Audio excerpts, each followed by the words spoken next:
સોનગઢમાં 14 ફેબ્રુઆરી 2019ના રોજ પુલવામા સીઆરપીએફના કાફલા પર થયેલા કાયરતાપૂર્ણ આતંકવાદી હુમલામાં શહીદ થયેલા વીર જવાનોની યાદમાં આજે સોનગઢ શહેરમાં બ્લેક ડે નિમિત્તે શ્રદ્ધાંજલિ કાર્યક્રમ યોજાયો હતો।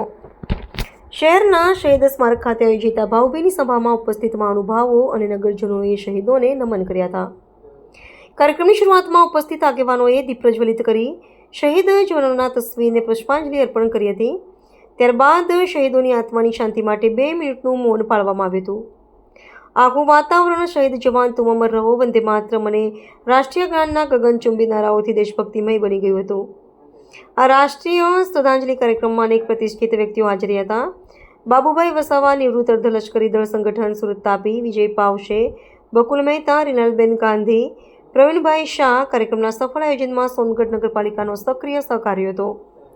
જોકે આટલા મહત્વપૂર્ણ અને દેશભક્તિના કાર્યક્રમમાં સ્થાનિક પોલીસની ગેરહાજરી સૌની નજરે પડી હતી અને નગરજનોમાં ચર્ચાનો વિષય બની હતી।